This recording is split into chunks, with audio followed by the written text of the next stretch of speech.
The power of broke is a mindset that exists in all of us. It's touching on the assets and skills that you have, but don't realize you have because you don't have any capital. People often think you need money to make money, but that's not true at all. 65% of the Inc.'s top 1,000 richest people in the world came from nothing. The power of broke is that half-court shot you fire up, with time running out and the game is on the line. It's living in the fear that you've gone crazy for putting it all on the line, but putting it out there anyway. The power of broke is that one reason that keeps you going when you have millions of reasons to throw in the towel. It's realizing when you've got nothing to lose, then you've got everything to gain. The book is filled with many inspiring stories of various people using the power of broke, such as an artist who made millions on Instagram selling t-shirts, an elderly couple making a fortune selling dog houses, or a cleaning lady who started one of the most successful companies selling cupcakes. Each of these people in the book highlights at least one of Daymond's 5 sharp points, which I will now explain. Lesson 1. Set a goal. You can't hit a target you don't see, so you need to first set your direction and have a target on sight. Now be realistic on this and keep it real. Aim too high and you're bound to be frustrated and disappointed. Aim too low and you might leave some opportunities on the table. So take the time to get it right. Think what's possible in a best case scenario. Think what's possible in a worst case scenario. Think what's in reach, then reach a little more, but set it all down on paper and commit to it.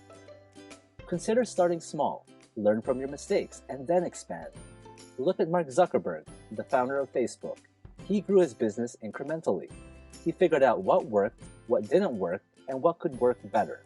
And at some point along the way, he hit on a proven formula, a scalable platform.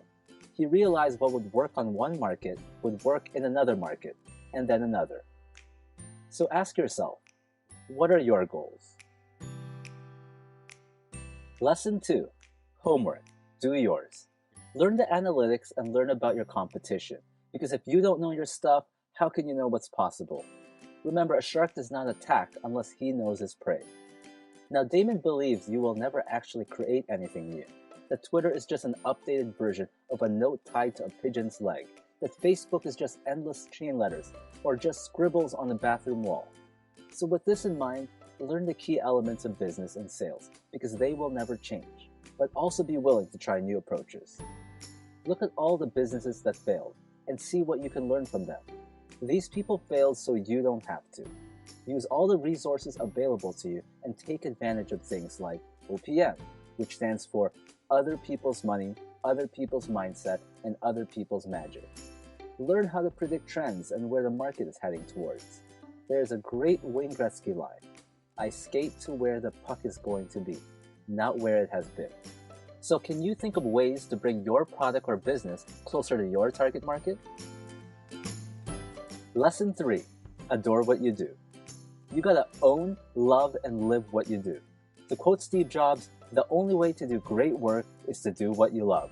So put all your passion and purpose behind whatever it is you're doing.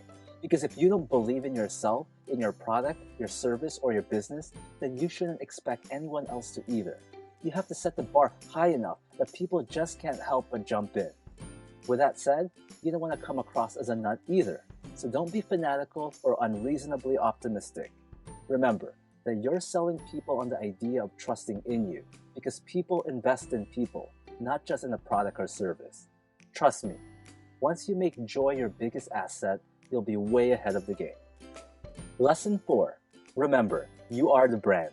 You represent your brand. So take the time to understand and appreciate everyone you meet on your path to success. Investor, distributor, vendor, prospective buyer, or customer. Whoever it is, show him or her that you get how things are from their perspective. Tell them that you're rooting for them. Show them that you have their best interests in mind. They will respect you for respecting their reality. And who knows, maybe they'll go out of their way to do the same for you. At the end of the day, the more humility and integrity you put out into the world, the more you'll connect with others who want to help you succeed. Remember, you are what you eat, wear, drive, live, drink, how you vote, love, and hate. One thing you can do is to define yourself. Let people know who you are in 2 to 5 words. With Nike, it's just do it. White Castle, it's what you crave. Apple is think different. Daymond, when he was first starting, defined himself as, I'm on a quest. And now he goes by the people's shark. So when people ask you what you're about, what's your answer? Lesson 5. Keep swimming. Many sharks have to keep swimming constantly, even while they're asleep. So you gotta be hungry, relentless, and always moving forward. You gotta be ready to hustle and grind daily. Many people in business get their first breaks handed to them, but they're missing a kind of fire inside, a hunger or willingness to do whatever it takes to succeed. Because the truth is, it takes a certain kind of hunger to build any kind of real and lasting success. Here's some facts. In 1982, over 60% of the richest Americans on the Forbes 400 list came from wealthy families. 30 years later, only 32% could make the same claim. 60% of professional basketball players are broke or bankrupt within 5 years of retirement. About 70% of all lottery winners end up broke or bankrupt. So keep pushing yourself, because you could just be one action away from that breakthrough you're looking for.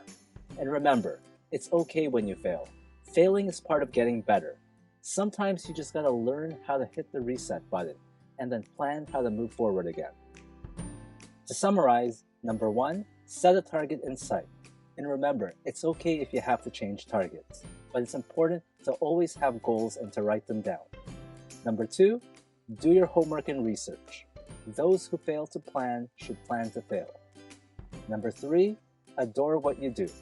The only way to stay motivated in the long run is if you're passionate about what you do. Number 4, remember, you are the brand. You are what you eat. Number 5, keep swimming. Don't give up and get up each time you fall. Lastly, find a way to hardwire these shark points so that they are in the heart of everything that you do.